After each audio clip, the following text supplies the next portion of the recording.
Vamos a empezar con la filtración glomerular, que este va a ser nuestro título de enfoque de tema, nuestros integrantes del grupo, y se le va a explicar el proceso. Siguiente. Siguiente, por favor. Ya. Vamos a empezar lo que serían los riñones.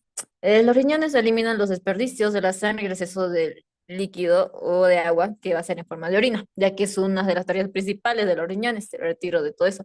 Entonces, estos van a ayudar a mantener el equilibrio de las sustancias químicas como el sodio, potasio y calcio. Ya. Y como vemos en las imágenes, van a ver también sus funciones de cada una. Van a ejercer lo que sería la función endocrina, el plasma filtrado por los capilares, va a estar modificada por la absorción y secreción en estas. Ya. Y una de las funciones va a ser la reproducción de hormonas que se va a ver más adelante y excreción de desechos. Y su emisión de promedio va a ser de orina aproximadamente de 1,5 litros o menos de 1 litro. Siguiente, por favor. Ya. Vamos a empezar con esta que sería la nefrona. La nefrona va a tener su función principal, ya que una función es filtrar la sangre hacia, para regular el agua y sustancias solubles, resolviendo lo que es necesario y excretando el resto como orina. Esta sangre llega a la nefrona, va a tener la filtración de los capilares del glomérulo, pasa el líquido filtrado y la reabsorción de sustancias sutiles y la secreción de sustancias de la sangre hacia el equilibrio. Como vemos en la imagen, va a empezar de la arteria aferente, luego pasa a la red capilar, luego pasa que sería la arteria eferente, este proceso llega a la cápsula de Bowman y ahí se hace la filtración de los cuatro pasos, absorción, secreción y lo que serían los pasos de esta misma nefrona. Siguiente, por favor. Dale, Enrique.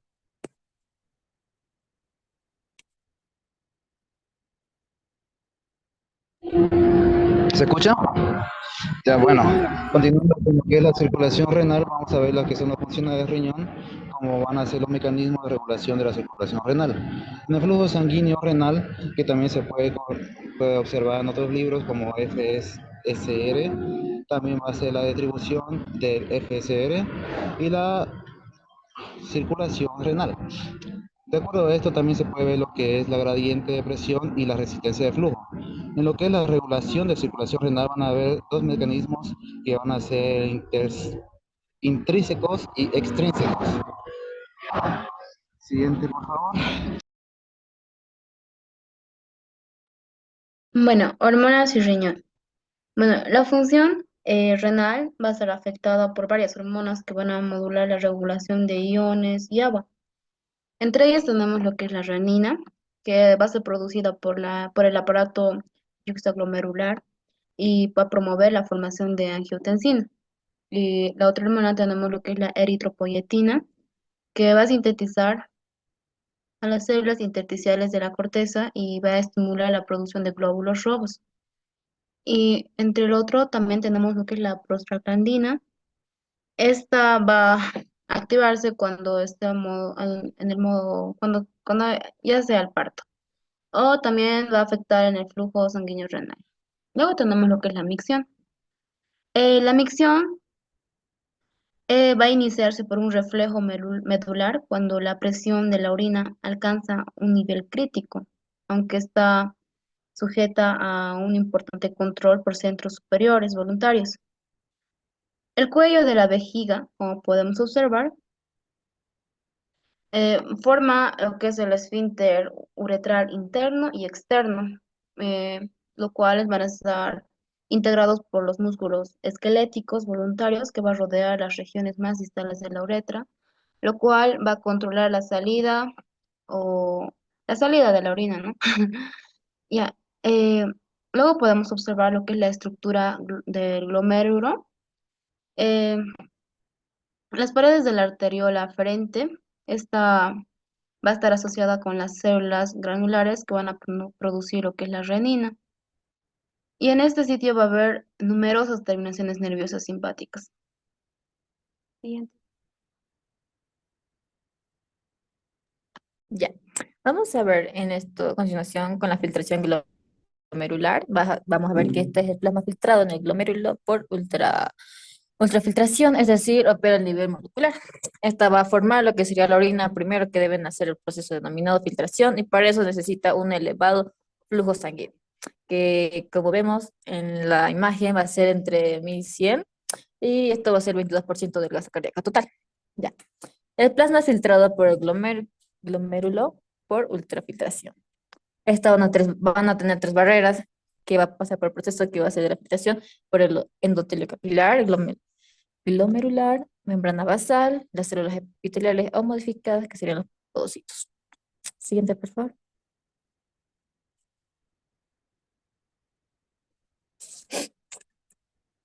Ya. Vamos a ver que en los determinantes de la filtración glomerular, va a estar determinado, esto va a estar determinado por la suma por la suma de fuerzas hidrostáticas y coloidosmóticas de la membrana glomerular por la presión de filtración neta. Y el segundo sería el coeficiente glomerular. Ya. Vamos a ver que aquí vemos aquí mismo la fórmula. En estas mismas vamos a ver que en este proceso va a ser el resultado de las fuerzas capilares de la fuerza Starling. Vamos a ver que en estas mismas va a ser que la presión hidrostática glomerular, que sería 60 milímetros de mercurio, esta va a ser la fuerza de salida. Entonces, y si tenemos, y entonces las dos fuerzas de entrada, que sería la presión coloidosmótica y la presión de proteínas, que sería de 32 milímetros de mercurio, estas van a traer el agua hacia el capilar. Y también vamos a tener que esta cápsula de Bowman, que va a ser la presión que empuja y crea la fuerza de entrada. Entonces vamos a ver que estas diferencias de estas tres diferencias, vamos a ver que nos va a dar la presión de filtración neta, que sería de 10 milímetros de mercurio, la fuerza de salida. Es lo que estamos observando, lo que sería la imagen. Siguiente, por favor. Ya. Entonces, en los determinantes, como condición sería lo mismo. Vamos a ver que a mayor presión hidrostática glomerular, mayor filtración glomerular. Entonces, si sería menor, entonces sería menor filtración glomerular. Entonces, estos van a ser unos puntos que vemos, son 4 puntos que se va a dar en esta misma parte del glomérulo. Va a ser que cuando haya una constricción aferente va a reducir toda la presión hidrostática y reduce la filtración glomerular, como estamos observando en la primera imagen. Entonces, esta va a hacer que el flujo renal baje. Entonces, cuando haya la dilatación aferente y aumente la presión hidrostática y aumente la filtración glomerular, entonces, si fuera la constricción eferente, que sería más leve, va a ser que esta misma aumente la presión hidrostática de la filtración glomerular. Lo mismo sería en la otra que sería más intensa, entonces este flujo va a ser menor, presión coloidosmótica y va a reducir todo lo que sería la filtración glomerular. Pero si esta constricción es intensa, como había explicado, y va a disminuir todo el flujo sanguíneo, lo que aumenta la presión coloidosmótica, lo que puede superar el aumento de la hidrostática, lo que baja lo que sería la filtración. Siguiente, por favor. En cuanto a los factores que determinan la filtración glomerular, al tratarse de un proceso físico dependiente de presiones, la filtración glomerular depende de los siguientes factores. Uno es la presión hidrostática sanguínea en los capilares glomerulares, es esencialmente la fuerza principal que empuja la sangre contra la barrera de filtración glomerular.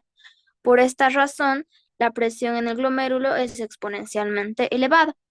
Otro factor es la presión hidrostática capsular, es la presión hidrostática ejercida contra la membrana de filtración por el líquido del espacio capsular. Este se opone a lo que es la presión del túbulo renal. Otro factor que tenemos es la presión osmótica coloidal en los capilares glomerulares. Es la presión ejercida por las proteínas en la sangre que tienden a recuperar el agua, el líquido o la sangre que está siendo filtrada por los riñones. Siguiente, por favor. Bueno, hablando del proceso de transporte tubular, este se da por la reabsorción y la secreción que implica el transporte de sustancias a través de lo que sería el epitelio tubular, y esto se da mediante una difusión a través de lo que serían las uniones estrechas y los espacios intercelulares laterales. Esta es impulsada por lo que sería el transporte activo a través de las células epiteliales mismas. El movimiento de los solutos entre el espacio peritubular y los capilares se produce por el flujo volumétrico y por la difusión. El movimiento del agua, este es influido por lo que serían las fuerzas de Starling.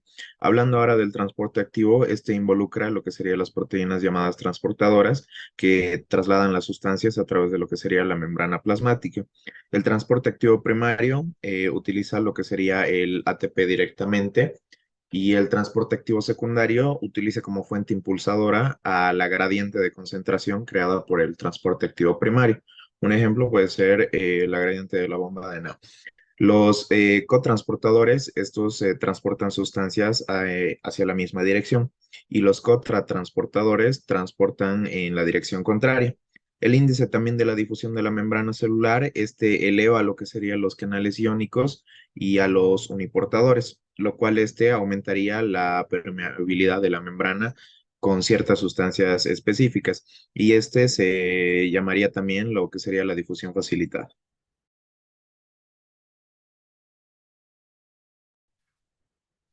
En cuanto al transporte máximo tubular, las sustancias con difusión facilitada y transporte activo dependen de un mecanismo de naturaleza saturable y su velocidad máxima de reabsorción y secreción denominada transporte máximo para esta sustancia. Si consideramos una sustancia que se reabsorba en su totalidad, como por ejemplo la glucosa y la concentración plasmática, a lo que va a comenzar a aparecer en la orina al superar la capacidad de su transporte tubular máximo. Esto se va a denominar umbral renal. Y con respecto al transporte máximo para la secreción tubular, lo expuesto para la reabsorción de productos es válido también para la secreción. Así van a ser las sustancias que van a incrementar la carga de ultrafiltrado mediante secreción tubular, que tienen un transporte máximo de secreción a partir del cual este se va a hacer constante. Siguiente diapositiva, por favor. Bueno, continuando con lo del túbulo proximal, la reacción en el túbulo proximal se da como alrededor del 60-70% de sodio, potasio, calcio, urea y agua. Estos son absorbidos en el túbulo proximal junto con la glucosa, aminoácidos, fosfato y bicarbonato. En este túbulo proximal, se da en el túbulo contorno proximal. Este le absorbe como un 70% como es el agua o el sodio y cloruro y que está casi absorbido en su totalidad con la glucosimiosis. La erosión del sodio en el túbulo contorno proximal puede estar determinada como presencia de la bomba de sodio y potasio en la superficie vasolateral del epitelio. La bomba extrae el sodio en la superficie vasolateral generando un gradiente que promueve el ingreso de este cation por la superficie apical. Como resultado, el sodio se mueve desde la luz, desde la luz tubular hacia la sangre. El gradiente de sodio también se utiliza para la absorción de otras sustancias mediante un mecanismo de transporte activo secundario. En este tipo de transporte pasivo es un transportador que moviliza simultáneamente dos solutos a través de la membrana. Uno de ellos es transportado a favor de gradiente, mientras que el otro se mueve en contragradiente. El contrasporte puede ser un simporte si los dos solutos se trasladan en el mismo sentido. También se podría dar en las células del tuvo continuidad proximal que la secreción de aniones o cationes orgánicos, tanto como endógenos como el ácido úrico, oxalatos y adrenalina, o exógenos como penicilina o atropina o morfina. Como el transporte contornado principal es permeable tanto los solutos como el agua, cuando el filtrado sale del contornado proximal, que es la luz, es isotónico con el plasma.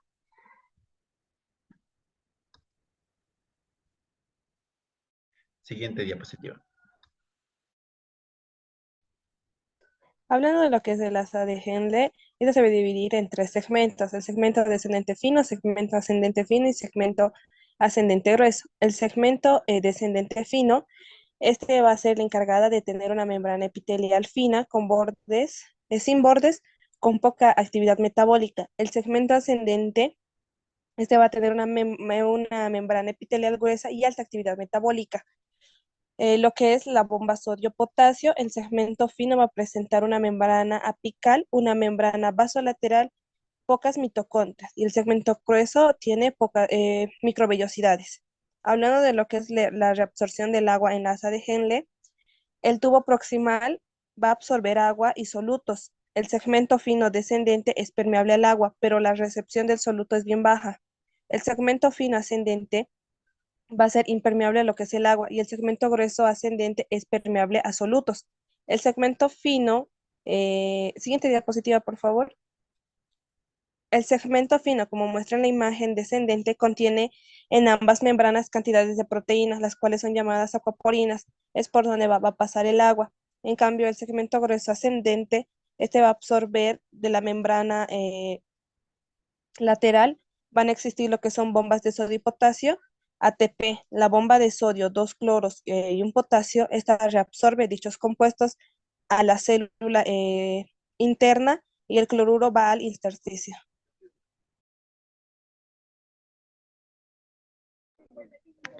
El túbulo distal. Su función principal es regular el equilibrio ácido-base del cuerpo al volver a absorber bicarbonato y secreción hidrogenes. Además, el túbulo distal también ayuda a regular el equilibrio de electrolitos en el cuerpo, como el sodio, potasio y el calcio, mediante la de absorción selectiva y secreción. Otra función del túbulo distal incluye la eliminación de toxinas y medicamentos a través de la secreción urinaria y la de regulación del pH de la orina. También ayuda a mantener la homeostasis del cuerpo y a garantizar que los productos de desechos y los nutrientes críticos se eliminen adecuadamente. El túbulo colector es responsable de concentrar la orina a medida que el flujo hacia los conductos capilares y finalmente hacia la uretra. La función principal del túbulo colector es la reabsorción y secreción de los iones y agua que ayudan en la regulación de la osmolaridad de la orina y por lo tanto en la homeostasis del cuerpo. Además, el túbulo colector también es responsable de eliminar de productos de desecho como la urea y el ácido úrico y de la regulación del pH mediante la secreción de iones de hidrógeno y bicarbonato en la orina.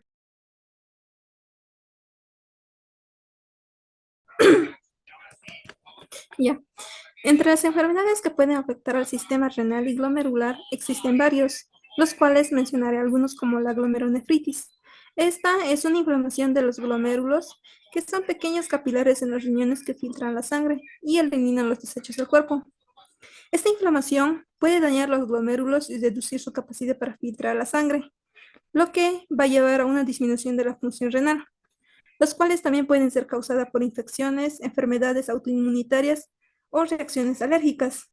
Los síntomas van a incluir orina espumosa, hinchazón en las piernas y la cara, y una presión arterial alta. En la nefritis intersticial, esta es una inflamación del tejido renal que se encuentra entre los túbulos renales y los glomérulos. Puede ser causada por infecciones, medicamentos o enfermedades autoinmunitarias. Los síntomas van a incluir dolor de espalda, fiebre, náuseas y vómitos. En la insuficiencia renal, esta es una disminución en la capacidad de los riñones para filtrar los desechos y el exceso de líquidos de la sangre. Puede ser causada por enfermedades crónicas como la diabetes y la hipertensión o por lesiones agudas como la insuficiencia renal aguda. Sus síntomas incluyen lo que es fatiga, debilidad, náuseas y vómitos. En el síndrome nefrótico, esta es una enfermedad renal que causa la pérdida de proteínas a través de la orina. Esta se debe a una lesión en los glomérulos, que son los filtros de riñón, encargados de eliminar los desechos y el exceso de líquidos del cuerpo. Esta lesión puede ser causada por diversas enfermedades, los cuales pueden ser infecciosas, enfermedades autoinmunitarias o medicamentos. Sus síntomas incluyen hinchazón en las piernas, en la cara, orina espumosa y presión arterial baja. En la enfermedad renal poliquística, esta es una enfermedad hereditaria que causa la formación de quistes en los riñones. Estos quistes pueden crecer y aumentar de tamaño con el tiempo, lo que puede llevar a una disminución de la función renal, los cuales puede causar dolor abdominal, presión arterial alta y problemas renales crónicos.